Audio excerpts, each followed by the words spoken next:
ঢাকা বিশ্ববিদ্যালয়ের আইন বিভাগের অধ্যাপক জনাব শেখ হাফিজুর রহমান কার্জন। অধ্যাপক কার্জন, আপনাকে আমাদের অনুষ্ঠানে স্বাগত জানাচ্ছি।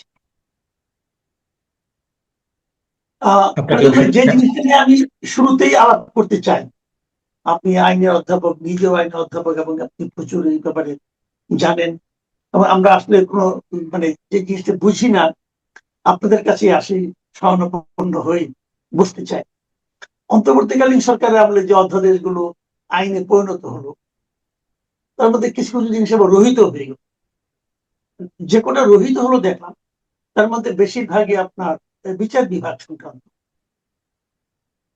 তো বলা হচ্ছে, বিরোধী দলরা বলছে যে বিচার বিভাগকে সে আগের ধারা মানে শেখ হাসিনার সময় যে ধারায় ছিল, সেই ধারায় ফিরিয়ে নেওয়ার জন্যই নাকি এই সমস্ত বিলগুলি পাশ করা হলো। তো আপনার কাছে আমার ব্যক্তিগতভাবে যেটা আমি জানতেই চাই, সেটা হলো গিয়ে যে অন্তর্বর্তীকালীন সরকারের আমলে বিচার বিভাগে তারা যে অধ্যাদেশগুলো জারি করেছিল, সেটা আসলে কেমন ছিল, এবং এটা রহিত করার কারণে এখন আসলে কি দাঁড়াবে, যদি একটু আমাকে ডিটেল বলতেন। হ্যাঁ, আপনাকে ধন্যবাদ। বিষয়টা হয়েছে যে আমাদের এই বিচার বিভাগের এই বিষয়টা বোঝার জন্য প্রথমে যেটা দরকার সেটা হচ্ছে যে আপনার একটা রাষ্ট্র পরিচালিত হয়, রাষ্ট্র একটা সরকার দ্বারা পরিচালিত হয়। রাষ্ট্র হচ্ছে সার্বভৌম একটা সত্তা, সেই রাষ্ট্রকে পরিচালিত করে একটা সরকার, সেই সরকারটা নির্বাচিত হতে হয়। তা আমাদের এখানে তো আমরা নির্বাচনটা যে সুষ্ঠু নির্বাচনের কথা বলি, সেটা তো আমরা দেখা যায় অধিকাংশ সময় পাচ্ছি না। এখন এই সরকারি কর্মকাণ্ডটা পরিচালনা করাটা বেশ কঠিন একটা কাজ, এবং এর ভেতরে সবচেয়ে বেশি যেটা দরকার হয় সেটা হচ্ছে যে ক্ষমতার ভারসাম্য। ক্ষমতার ভারসাম্য যদি না থাকে, তাহলে পরে ধরেন এই সরকারের মূল দায়িত্ব তো জনগণের যে নানা রকম অধিকার, সেই অধিকারগুলো প্রতিষ্ঠা করা। এখন আমাদের সংবিধান ৭২ সালের সংবিধান মোটামুটি একটা ভালো সংবিধান, কিন্তু তার ভিতরে কিছু ঘাটতি ছিল, যেটা আমার কাছে মনে হয়েছে যে আপনার এই সরকারের যে ৩টা বিভাগ, যে নির্বাহী বিভাগ, আপনার আইন বিভাগ এবং আপনার বিচার বিভাগ, এই ৩টা যে বিভাগ, তার যে ক্ষমতাটা আলাদা। নির্বাহী বিভাগ সে তো আপনার প্রশাসনিক কর্মকাণ্ড করবে, তারপর সে বাজেট প্রণয়ন করবে, সে বাজেটটা খরচ করবে। মূল ক্ষমতাটা নির্বাহী বিভাগের হাতে। আর আপনার আইন বিভাগ সেটা হচ্ছে যে আপনার আইনটা পাশ করা, সেই আইনটাকে আপনার কোনো আইন যদি বাতিল করা প্রয়োজন হয় সেটা বাতিল করা, সংবিধান সংশোধন করা।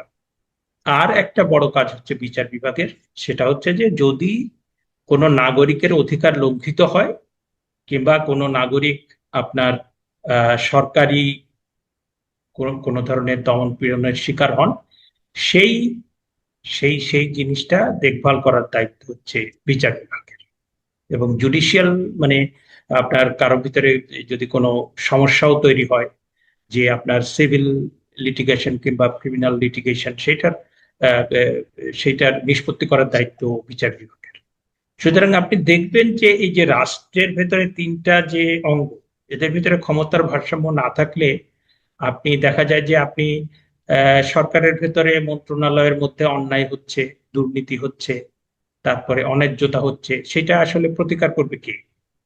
তারপর ধরেন যে সরকার যদি আপনার বিরোধী দলকে আপনার নানা রকম মিথ্যা মামলা দিয়ে তাদেরকে শত শত যে বিরোধী দলের নেতা কর্মী তাদেরকে জেলের মধ্যে আটকে রাখে, সেটার প্রতিকার কে করবে? এইখানে কিন্তু বিচার বিভাগের একটা বড় দায়িত্ব। এবং এই বিচার বিভাগ আপনার সরকারের, এবং আপনি দেখবেন যে মার্কিন যুক্তরাষ্ট্রে কিংবা ইউকেতে ফ্রান্সে সেটা দীর্ঘদিন ধরে গড়ে উঠেছে।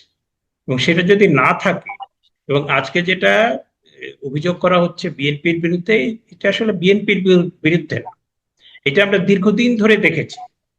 হ্যাঁ, আমাদের এখানে তো ৭৫ সাল পর্যন্ত চলে গেল, একদম আমরা ৭১ সালে ৭২ সালে নতুন সরকার কর্মকাণ্ড শুরু করার পরে একটা যুদ্ধ বিধ্বস্ত দেশ। ৭৫ সালে বঙ্গবন্ধু মারা গেলেন, তারপরে তো 2টা সামরিক শাসন পর পর। ৯১ সাল থেকে আমরা মোটামুটি দেখেছি যে এই মানে প্রেসিডেন্সিয়াল ফর্ম অফ গভর্নমেন্ট থেকে আমরা পার্লামেন্টারি ফর্ম অফ গভর্নমেন্টে প্রত্যাবর্তন করলাম 92 সালে, 91 সালে।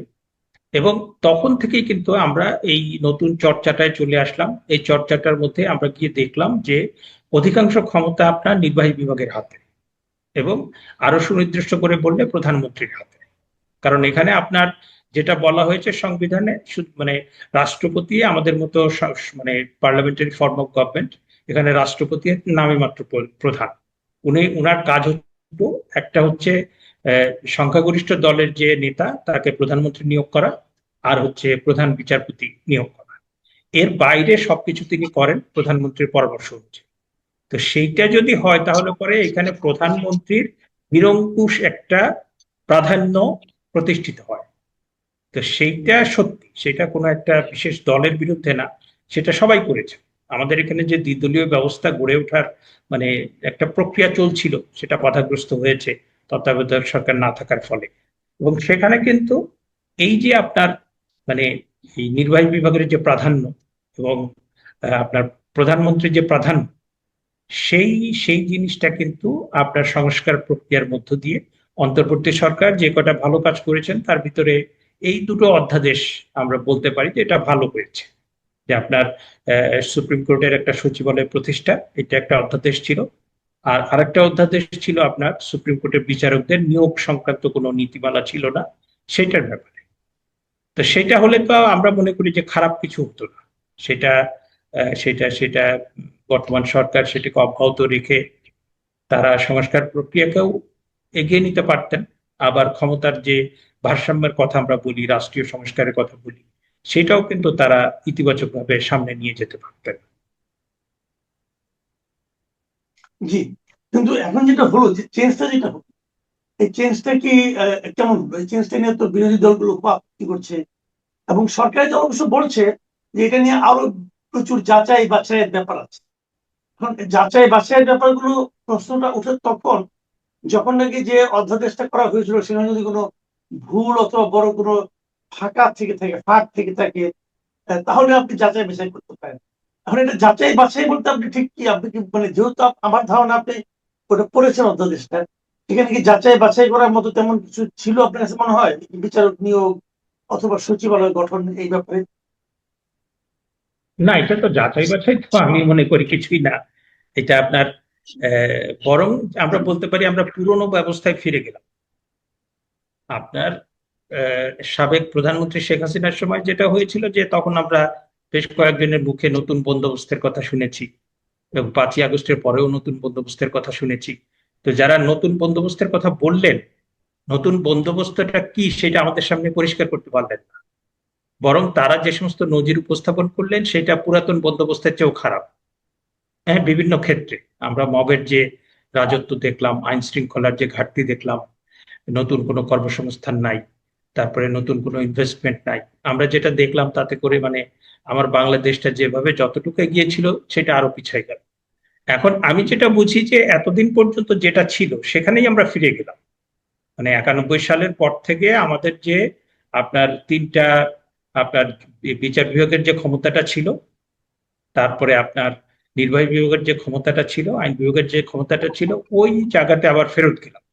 এটা যদি হতো তাতে করে বিচার বিভাগের ক্ষমতাটা বাড়তো। একটা হচ্ছে যে আপনার এতদিন ধরে যে আপনার অভিযোগটা ছিল যে নিম্ন আদালত, আপনার ওই ম্যাজিস্ট্রেট আদালত থেকে আপনার জেলা জজ আদালত পর্যন্ত যে লেয়ারগুলো, স্তরগুলো, সেটাকে আমরা নিম্ন আদালত বলি। এবং এই আদালতগুলোর যে বিচারক তাদের যে আপনার নিয়োগ, তারপর নিয়োগ তো না, আপনার প্রমোশন, তাদের পদোন্নতি, অন্যান্য সুযোগ সুবিধা, সেটা আইন মন্ত্রণালয় থেকে আপনার পরিচালনা করা হয়, নির্ধারিত হয়। সুতরাং আইন মন্ত্রণালয় যদি সেটা করে তাহলে পরে সেটা আপনার নিম্ন আদালতের বিচারকদের সবকিছু থাকে আইন মন্ত্রণালয়ের নিয়ন্ত্রণে। তখন কিন্তু ওই নিম্ন আদালত কিন্তু মানে তাদের স্বাধীনতা অনুযায়ী কাজ করতে পারে। তখন কিন্তু আমরা বিচার বিভাগকে স্বাধীন বলতে পারি না। কারণ এই যে ধরেন যে নানা রকম ক্ষেত্রে আমরা যে দেখি যে যে সমস্ত ক্ষেত্রে এটা আগেও হয়েছে, মানে সব সরকারের আমলেই হয়েছে, যে সরকারের যারা বিরোধী তাদেরকে গ্রেপ্তার করা হবে, গ্রেপ্তার করে তাদেরকে মিথ্যা মামলা দেওয়া হবে, তাদেরকে জেলে রাখা হবে, তারপরে আবার সরকারের ইচ্ছে মতো ছাড়া হবে। এইটার মূল কারণেই আপনার বিচার বিভাগের স্বাধীনতা না থাকা। হ্যাঁ, এবং এই ক্ষমতাটা কেউ হারাতে চায় না, যেই সরকারে যাক। হ্যাঁ, কারণ এই অন্তর্বর্তী সরকারও কিন্তু এটা যথেচ্ছভাবে করেছে, এবং তারা যে অধ্যাদেশটা করেছে সেটার কিন্তু প্রয়োগ কিন্তু আমরা দেখি। হ্যাঁ, এটা তো আপনার, কারণ যেহেতু পার্লামেন্ট ছিল না, সেহেতু সেটাকে আইন করে প্রয়োগ করতে হবে, কিন্তু তারা নিজেরাও কিন্তু এই যে ধরেন আমি, আনিস আলমগীর ভাই, তারপরে মঞ্জুরুল আলম পান্না, তারপরে আবু আলম শহীদ খান, আমরা তো জেল খেটে আসলাম। তা আমাদের যে মামলাটা দিল সেটা তো মিথ্যা মামলা। তো এই যে ক্ষমতাটা, যে আপনার, যদি আপনি কোনো একটা কথার এবং আমি যদি এখানে একটা থামাই, এখানে আনিস আলমগীর কিন্তু সরাসরি অভিযোগ করেছেন। আনিস আলমগীর আমার এই অনুষ্ঠানে বলেছেন যে ওনার একাধিকবার জামিন, এই মামলা তো জামিনযোগ্য মামলা ছিল, জামিন হতে পারতো, কিন্তু তৎকালীন যে আইন উপদেষ্টা ছিল তিনি ব্যক্তিগতভাবে হস্তক্ষেপ করে নাকি, আনিস আলমগীর বলছে যে তার জামিনটা নাকি উনি থামিয়েছেন এবং সরাসরি উনি উনাকে দায়ী করেছেন। তো এই যে দায়ী করার সুযোগটা কোত্থেকে আসে? দায়ী করার সুযোগটা আসে ওইখান থেকেই, নিম্ন আদালতের উপর সরকারের একটা প্রভাব থাকে। এখন সরকারের ওই সংশ্লিষ্ট মন্ত্রী প্রভাবটা খাটিয়েছেন কি খাটাননি সেটা অন্য প্রসঙ্গ। যদি প্রভাবটা থাকে তাহলে কিন্তু সন্দেহটা থাকে, যে সন্দেহটা আনিস আলমগীর করেছেন। তো ওই আপনি যে কথাটা বললেন যে তারা অধ্যাদেশ করেছেন, কিন্তু সেই অধ্যাদেশের প্রয়োগ তারা খুব বেশি একটা করেছেন তেমন কিন্তু মনে হয় না, যেটা নাকি যার ভুক্তভোগী আপনারা হয়েছেন। না, অধ্যাদেশটা তো আপনার প্রয়োগ, মানে তারা যেহেতু অন্তর্বর্তী সরকার এবং তারা যে অধ্যাদেশটা করেছেন সেটা আপনার একটা সংসদে তো এসে সেটা পাশ হতে হবে। হ্যাঁ, তারা করেছেন ঠিকই। হ্যাঁ, কিন্তু এটা অধ্যাদেশের যেটা হয় যে আপনি যখন সংসদ মানে বিদ্যমান থাকে না, কিংবা সংসদ যখন সেশনে থাকে না, তখন অধ্যাদেশ করা হয়, অধ্যাদেশ করে সেটা রাষ্ট্রীয় কার্য পরিচালনা করা হয়। এবং তারা সেই অধ্যাদেশটা তো আপনারা নিজেরা মানেন। আর আপনার এখন তো নতুন সরকার এসে তাদের এই 30 দিনের ভিতরে সেটা যদি আপনার কার্যকর করা না হয়, তাহলে এমনিতেই সেটা বাতিল হয়ে যাবে। আমি যেটা বলছি, হ্যাঁ, তারা নিজেরাও মানেননি, এবং এইটা আপনি যেটা মানে অ্যাজাম্পশনের কথা বলছেন, অ্যাজাম্পশন না, এটা ওপেন সিক্রেট। কারণ ওখানে যারা নিম্ন আদালতের বিচারক আছেন, ধরেন যে আমি যে আদালতে শুনানি হয়েছে, সেখানে যে আদালতের বিচারক ছিলেন সে হয়তো আমারই ছাত্র।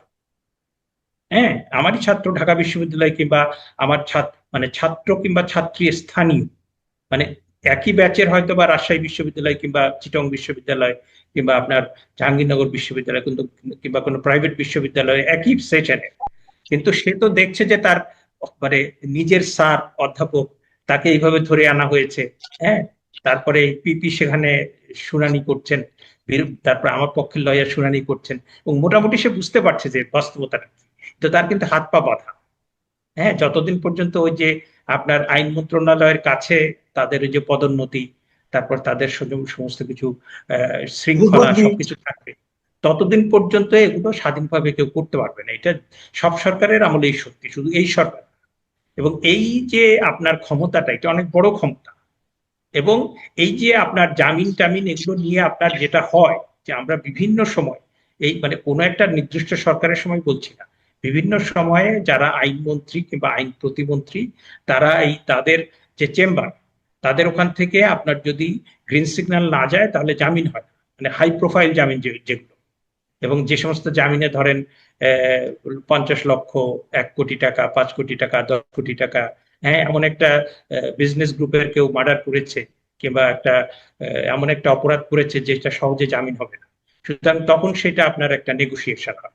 আমি বলছি না যে সব আইনজীবী খারাপ, সব বিচারক খারাপ, সেটা বলছি না। আবার এটার ভিতরে একটা চেইনও থাকে, এই সর্বোচ্চ আপনার মন্ত্রণালয় থেকে, এবং এইটার মাধ্যমেও অনেকে কোটি কোটি টাকা করেছেন, সেরকম অভিযোগও কিন্তু আমরা পেয়ে থাকি। সুতরাং এই যে আপনার ধরেন, এই শুধুমাত্র অন্তর্বর্তী সরকার না, এই সরকার না, এই সরকার তো মাত্র আসলো। হ্যাঁ, তবে এই সরকার ছিল, মানে বিএনপি সরকার তো আগেও ছিল, 91 সালে ছিল, 2001-এ ছিল। বিভিন্ন সরকারের সময় এটা একটা মানে স্থায়ী একটা আমাদের শাসন ব্যবস্থার একটা স্থায়ী ঘাটতি, যে সরকারে যে থাকবে তার বিরোধী যারা, সে রাজনৈতিক দল হোক, সে সিভিল সোসাইটি হোক, সে ব্যবসায়ী হোক, মানে তাকে হয়রানি করার জন্য এই যে আপনার এই আইন আদালত এইভাবে ব্যবহৃত হবে। সুতরাং সেই ব্যবহারের যে পথটা আমরা বাদ দিতে পারতাম কিংবা কমাতে পারতাম সেটা আর হলো না। হ্যাঁ, এবং এটা একটা হচ্ছে যে আপনার ওই যে সুপ্রিম কোর্টের যে সচিবালয়, সেই সচিবালয় যদি প্রতিষ্ঠিত হতো তাহলে পরে এই ক্ষমতাটা চলে যেত সুপ্রিম কোর্টের হাতে, সুপ্রিম কোর্টের সচিবালয়ের হাতে। চিফ জাস্টিস এবং অন্যান্য যারা থাকেন ওই সচিবালয়ের রেজিস্ট্রার, তাদের তাদের তখন ক্ষমতাটা যেত, এবং তারাও যে মানে তারা যেহেতু মানে সুপ্রিম কোর্ট সচিবালয় যেহেতু মানে প্রতিষ্ঠিত হয়নি কিংবা কাজ করেনি, হ্যাঁ, আপনার তারা যেহেতু এই বিষয়ে কাজ করেনি সেহেতু আমরা মূল্যায়নটা করতে পারছি না, মানে কম্পারেটিভলি মূল্যায়নটা করতে পারছি না যে তারা কতটা দক্ষতার সাথে কাজটা করতে পারতেন। তারা যে 100% মানে বিশুদ্ধ হয়ে যেতেন তাও কিন্তু না, কারণ সেটাও কিন্তু প্র্যাকটিসের মধ্য দিয়ে গিয়ে আমাদের দেখতে হতো যে তারা কতটা দক্ষতার সাথে কাজ করতে পারেন, এবং তাদের মাধ্যমে মানে তাদেরকেও তো ধরেন যে সুপ্রিম কোর্টের কে যে নিয়ন্ত্রণ করা যাবে না তাও তো না, কারণ আমরা তো এর আগেও দেখেছি অ্যাটর্নি জেনারেল, তারপরে নানাভাবে আপনার সুপ্রিম কোর্টকেও নিয়ন্ত্রণ করার চেষ্টা হয়। জি, না আমি আরেকটা জিনিস খেয়াল করলাম, এই যে সুপ্রিম কোর্টের বিচারক নিয়োগের যে বিষয়গুলো, এই বিষয়গুলো কিন্তু আমাদের জুলাই সনদে কিন্তু আছে, এবং জুলাই সনদেও কিন্তু বিএনপি সিগনেচার করেছে, এবং সেখানে কিন্তু এটার উপর তারা কোনো আপনার নোট অফ ডিসেন্টও দেয়নি। তো তারপর আবার এখানে দেখলাম যে এই ঘটনাটা ঘটে। আমরা দেখেছি আগের আমরা যেটা বললাম, আপনি যেটা বললেন যে এটা আপনার বাতিল হয়ে যাওয়া মানে হলো আমরা আবার আগের আমলে ফিরে গেলাম। তো আগের আমলে তো এটাও ছিল যে আমরা দেখতাম যে কিভাবে সুপ্রিম কোর্টের উপর প্রধান বিচারপতির উপর প্রভাব বিস্তার করা হতো, কথা না শুনলে দেশ থেকে বের করে দেওয়া হতো, এবং সেটা আবার পরে দমভক্তির মতো আবার বলাও হতো একজন চিফ জাস্টিসকে নামিয়ে দিয়েছি। তো এই যে বিষয়গুলো, এগুলো বিরোধী দল যখন আমরা থাকি, যখন আমরা বিরোধী দলে থাকি, তখন আমাদের জন্য খুব বেদনাদায়ক হয়। যখন আমরা সরকারে যাই তখন বেশ আরামদায়ক। তো এই মিউজিক্যাল চেয়ার কি মানে চলতেই থাকবে, এটাই কি আমাদের নিয়তি হয়ে দাঁড়ালো? না মানে সেই জায়গাটা আমরা বলছি যে এই দ্বিচারিতা, আপনার আমাদের দ্বিচারিতা কিংবা ডাবল স্ট্যান্ডার্ড, যে সরকারি দলে গেলে আমরা যে আচরণটা করছি, বিরোধী দলে গেলে ভিন্ন আচরণ করছি, এই জায়গা থেকে তো বেরোনোর ব্যাপারে 5ই আগস্টের পরে একটা বড় বার্তা ছিল। মানে 5ই আগস্টের পরে যেটা মুশকিল হলো সেটা হচ্ছে যে তখন আমরা দেখলাম যে অনেকে গোপন এজেন্ডা নিয়ে হাজির হয়েছে। 5ই আগস্টের পরে এজেন্ডাটা তো খুব পরিষ্কার ছিল যে রাষ্ট্র সংস্কার হবে, আমাদের মানবাধিকার শক্তিশালী হবে, সুশাসন শক্তিশালী হবে, আমাদের গণতন্ত্র শক্তিশালী হবে। কিন্তু আপনি যখন এই হিডেন এজেন্ডা নিয়ে আসলেন যে 71 সালকে বাদ দিয়ে দেবেন, 47 সালের পরে 24, তখনই তো সব মুশকিল হয়ে গেল, তাই না? কিন্তু আমরা কিন্তু এটাও কিন্তু আমাদের বুঝতে হবে যে মানে যাদের হিডেন এজেন্ডা ছিল না কিংবা যারা মন পরিষ্কার করেই চেয়েছে যে বাংলাদেশ রাষ্ট্রটা সামনে এগিয়ে যাক, তারা কিন্তু আসলে চেয়েছে যে আমাদের এখানে আপনার গণতন্ত্র, আমাদের এখানে সরকার ব্যবস্থা, আমাদের এখানে মানবাধিকার, আমাদের এখানে আইনের শাসন, এগুলো কিন্তু আরো শক্তিশালী। হ্যাঁ, কারণ এই জিনিসটা না হলে কিন্তু আমরা সামনের দিকে এগোতে পারবো। হ্যাঁ, পৃথিবী কিন্তু এখন আপনার এই যে আহ নানা রকম রাষ্ট্রীয় সংস্কারের মধ্য দিয়ে আপনার কিন্তু সামনে এগিয়ে যাচ্ছে, এবং আমাদেরও তো আপনার 91 সাল থেকেও যদি আমরা 2013-14 পর্যন্ত ধরি, কারণ 2008 সালের নির্বাচন তো একটা গ্রহণযোগ্য নির্বাচন, সেইটার ভিত্তিতেও তো আমাদেরকে অ্যাসেসমেন্ট করতে হবে যে আপনার 2007-8 সালে কিন্তু একটা সংস্কারের প্রস্তাব এসেছিল, এবং ওই 2 বছরে যে সরকার তাদের নানা সমালোচনা সত্ত্বেও তারা কিন্তু কিছু জায়গায় সংস্কার করেছিল। তারা ওই যে বিচার বিভাগ আধা আধি সংস্কার করেছিলেন, তারপর কর ব্যবস্থায় সংস্কার করেছিলেন, যার প্রেক্ষিতে আমরা বড় একটা মানে ভ্যাট এবং ইনকাম ট্যাক্সের যেটা রিটার্ন সেটা আগে ছিল না, তার প্রেক্ষিতে সরকার কিন্তু মোটামুটি একটা বড় অঙ্কের টাকা ইয়ে করে যায়। তো কিছু কিছু সংস্কার তো আপনার করতেই হবে, এবং করলে সেটা আপনার জনগণের জন্যও ভালো, সেটা রাষ্ট্রের জন্যও ভালো। তো সেই জায়গাগুলো তো আমাদের বড় দলগুলো তাদের সাথে প্রচুর পাবলিক সাপোর্ট আছে, এবং জনগণের অধিকার নিশ্চিত করার জন্যই তো তাদের এগুলো করতে হবে। জি, অনেক ধন্যবাদ, অনেক ধন্যবাদ জনাব শেখ হাফিজুর রহমান কার্জন। প্রিয় দর্শক, আপনারা শুনলেন জনাব অধ্যাপক শেখ হাফিজুর রহমান কার্জন।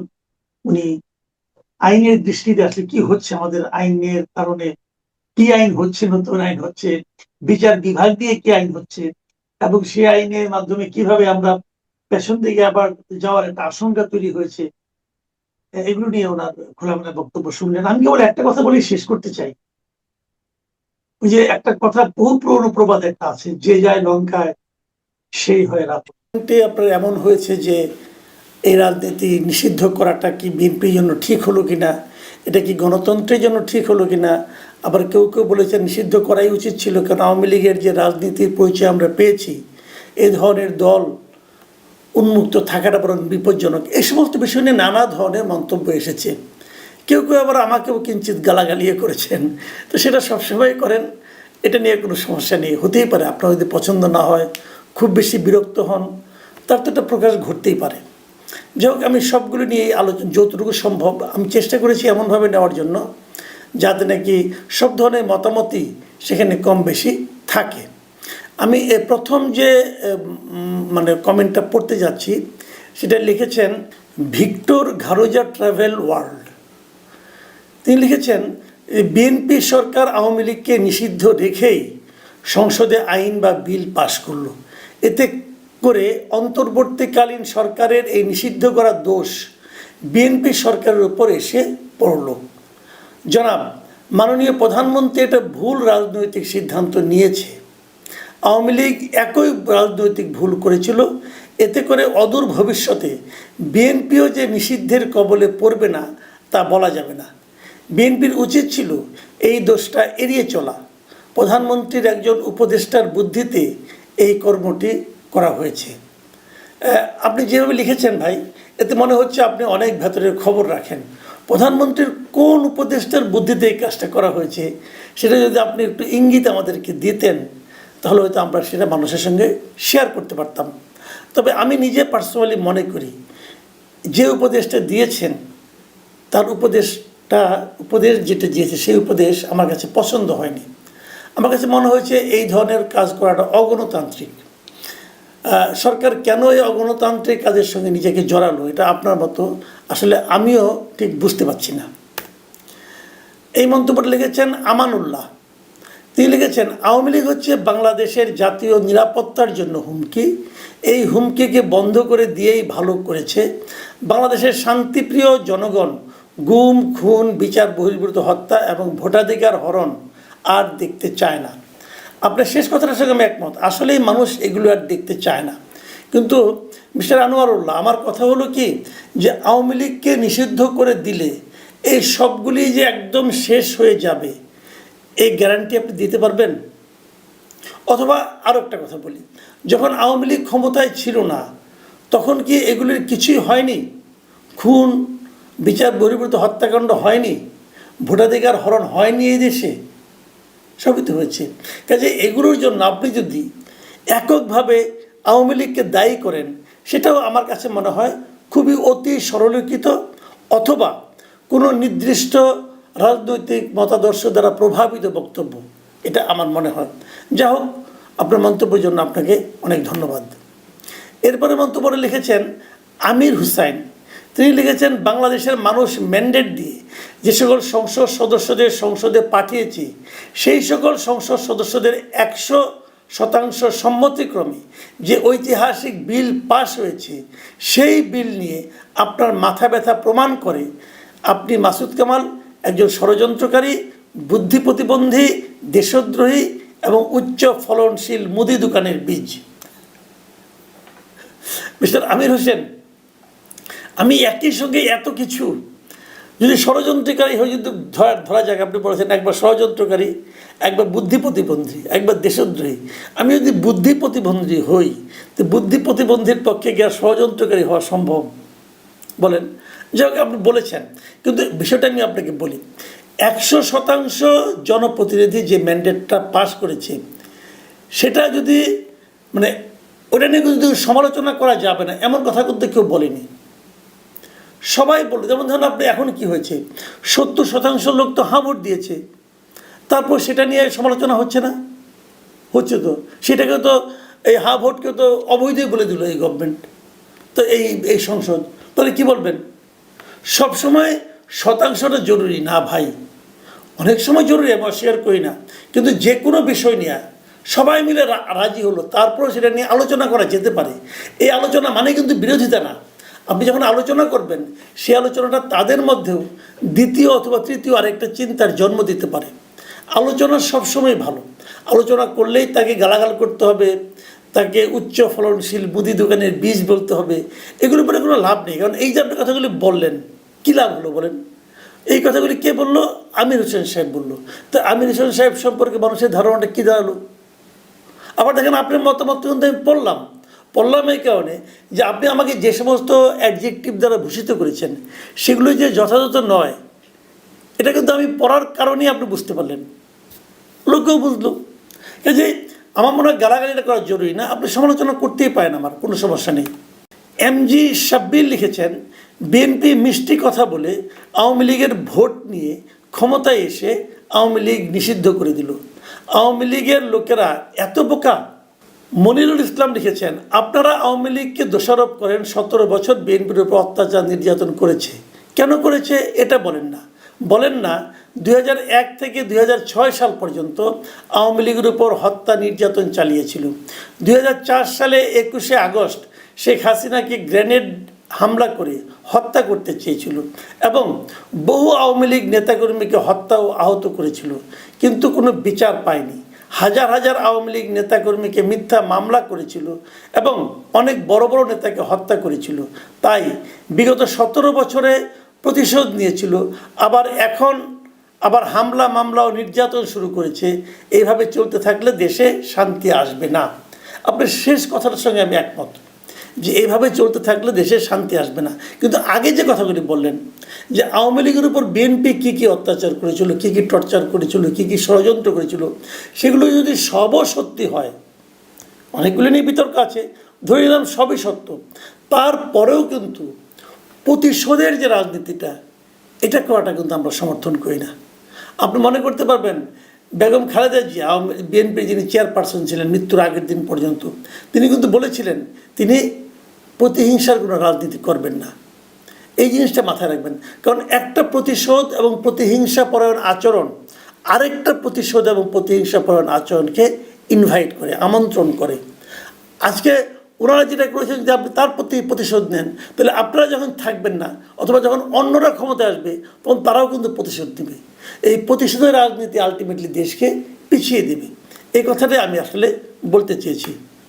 লীল মিয়া লিখেছেন, কামাল ভাই আপনাকে অনেক ভালোবাসি, তবে শান্ত দেশটাকে আওয়ামী লীগের দালালি করে অশান্তি করবেন না, দেশকে অস্থিতিশীল করার চেষ্টা করবেন না। আপনাকে আমি একটা কথা বলি ভাই, 1 নম্বর কথা হলো আমি আওয়ামী লীগের দালালি করিনি। আমি যে কথাটা বলেছি সে কথাটা দেখেন, আওয়ামী লীগের দালালি কী হয়েছে আমি একটা কথা বলি আপনাকে। দেখেন নেপালের কথা ভাবেন, নেপালে যারা ক্ষমতায় ছিল, এই যে ওলি সাহেব যে ক্ষমতায় ছিলেন, উনি যে ক্ষমতার থেকে সরে গেলেন, ওনাকে কিন্তু নেপাল সরকার, অন্তর্বর্তীকালীন সরকার তাকে কিন্তু নিষিদ্ধ করেনি, তাকে রাজনীতি করতে দিয়েছে, তাকে ভোট চাইতে জনগণের কাছে যেতে দিয়েছে। ওই ভদ্রলোক ভোটও করেছেন এবং হেরেছেন, এবং নির্মমভাবে হেরেছেন। ওনার জীবনে কোনোদিন এভাবে পরাজিত হননি। এই যে পরাজয়টা কে সিদ্ধান্ত দিল? জনগণ দিল। তো জনগণকে যদি আপনি সিদ্ধান্তটা দেওয়ার সুযোগ দেন, জনগণ কিন্তু ঠিকই সিদ্ধান্ত দিয়ে দেয়। কিন্তু আপনি যদি জনগণকে সেই সিদ্ধান্ত নেওয়ার সুযোগ না দিয়ে আপনি নিজেই সিদ্ধান্ত নেন, তখন সেটা কিন্তু বরঞ্চ ওই দলের প্রতি সাধারণ মানুষের সিম্প্যাথিটাই বাড়িয়ে দেয়। আমি তো মনে করি আওয়ামী লীগকে নিষিদ্ধ করে ডক্টর ইউনূস আওয়ামী লীগের এক দফা উপকার করেছে, এবং এখন বিএনপি এই কাজটা আবার আইন করে আরেক দফা আওয়ামী লীগের উপকার করেছে। কাজে আওয়ামী লীগের যদি কেউ দালালি করে থাকে তাহলে ওনারা করেছেন, আমি করছি না। আমি বরং বলেছি সেটা হলো এই দায়িত্বটা আপনারা জনগণের হাতে ছেড়ে দেন। জনগণ সিদ্ধান্ত নেবে কি করা উচিত কি করা উচিত না, এবং সেটা করলেই হতো প্রকৃত আওয়ামী লীগের জন্য প্রকৃত শাস্তিটা জনগণ দিতে পারত। কিন্তু যখন জনগণের কাজটা আপনি করে ফেললেন তখন কিন্তু জনগণ আপনার উপর হ্যাপি হলো না, বরং ওই নির্যাতিত দলের প্রতি তাদের মধ্যে এক ধরনের সহানুভূতি জন্ম নিল। রিমন জাহিদ লিখেছেন, এত আওয়ামী করিয়েন না। আপনি যে আওয়ামী লীগের রাজনীতি নিয়ে কথা বলছেন, তো আওয়ামী লীগের সাথে কি আপনি কথা বলেছেন যে আওয়ামী লীগ কি আসলে রাজনীতি করতে চায় নাকি? কারণ আওয়ামী লীগ রাজনীতি করতে চায় না, তারা হাসিনার অধীনে ডাইরেক্ট ক্ষমতায় এসে সবাইকে শাস্তি দিতে চায়। এ পর্যন্ত তাদের কথায় খারাপ ছাড়া ভালো কিছু নাই। দেখেন মিস্টার রিমন জাহিদ, আপনাকে একটা কথা বলি, আপনার কথা ঠিক। আমি আওয়ামী লীগের সঙ্গে কথা বলে কিন্তু এই কথাগুলো বলছি না। আমি তো আওয়ামী লীগের রাজনীতি করি না, এবং আওয়ামী লীগকে পুনর্বাসন করা আমার লক্ষ্য না। আমার যেটা লক্ষ্য সেটা হলো দেশটা একটা গণতান্ত্রিক ধারায় চলুক। আমার লক্ষ্য, যদি কোনো রাজনৈতিক দলকে শাস্তি দিতে হয়, সেই শাস্তি দেওয়ার দায়িত্বটা আপনারা জনগণের উপর ছেড়ে দেন। জনগণ শাস্তি দেবে, আপনিও না, আমিও না, বিএনপিও না, জামাতও না, এনসিপিও না, অন্য কোনো দল। একটা দল আরেকটা দলকে শাস্তির আওতায় আনতে পারে না। শাস্তি দেওয়ার দায়িত্বটা জনগণের। যখন সেই কাজটা আপনি না করেন, তখনই এই অগণতান্ত্রিক সেটা আচরণ হয়ে যায়। অনিক সরকার লিখেছেন, তারেক রহমান শুরুটা ভালো করেছিল, সকলে আশা করেছিল তারেক রহমান উদারপন্থী নতুন ধারা রাজনীতি করবে, কিন্তু তিনি সেই 2006-এর প্রতিহিংসা 20 বছরের পুরাতন ধারা নিয়ে আসছে। এটি পতনের লক্ষণ। এখন সকলে প্রতিবাদী গর্জে উঠতে 17 বছর সময় লাগবে না। এমন পরিস্থিতি দাঁড়াতে পারে, বিএনপিকে নামাতে আওয়ামী লীগের যাওয়া লাগবে না, জনগণ তাদের কাজ করে দেবে, যেমনটা 5 তারিখের আগে হয়েছিল। আওয়ামী লীগের 90% সাধারণ ভোটার বিএনপিকে ভোট দিয়েছে, কিন্তু তারা তাদেরকে বহিষ্কার করলো, যা কিনা ভবিষ্যতে তাদের উপর চেপে যাবে।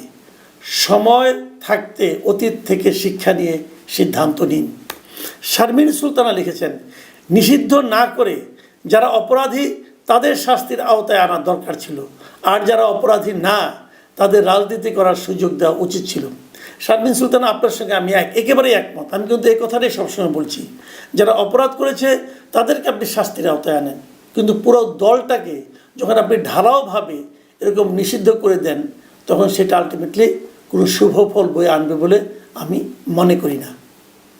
আবুল কালাম লিখেছেন, আওয়ামী লীগের ভোটে নির্বাচিত হয়ে আওয়ামীকেই নিষিদ্ধ করলো, এর খেসারত একদিন দিতেই হবে। মামুন সুর লিখেছেন, এবার নির্বাচিত হওয়ার পর থেকে বিএনপি একের পর এক ভুল করেই যাচ্ছে। একেবারে যাকে বলে ইউটার্ন। দেখে শুনে মনে হচ্ছে তারা 5 আগস্ট থেকে কোনো শিক্ষাই নেয়নি।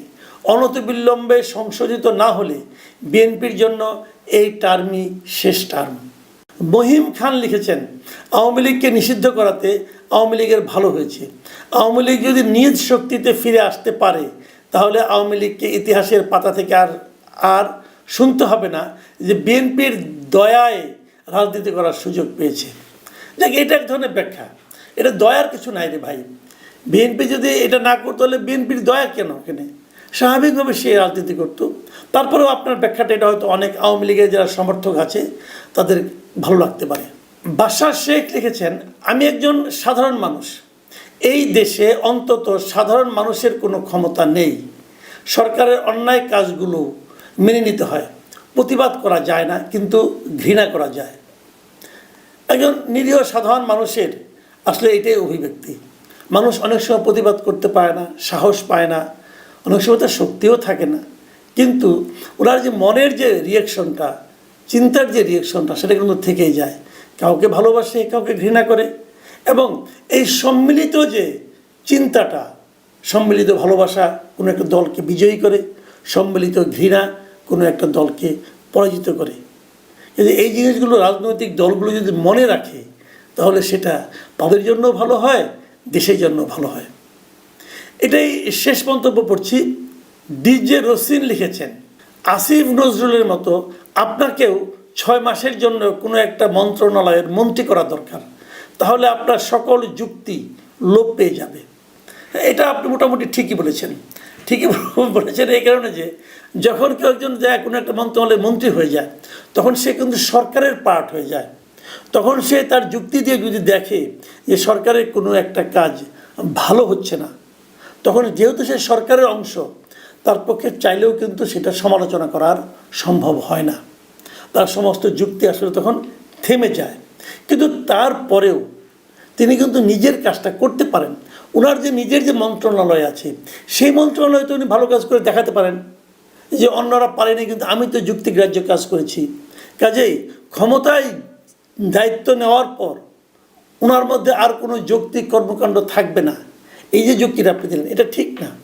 আপনি যে আসিফ নজরুলের উদাহরণ দিলেন, আসিফ নজরুল যদি ওনার মন্ত্রণালয়টা ঠিকঠাক মতো চালাতে পারতেন, তাহলে তো ওনার কোনো বাড়তি বদনাম হতো না। তো উনি সেটাও পারেননি। ওনার বিরুদ্ধে এখন দুর্নীতির অভিযোগ উঠেছে।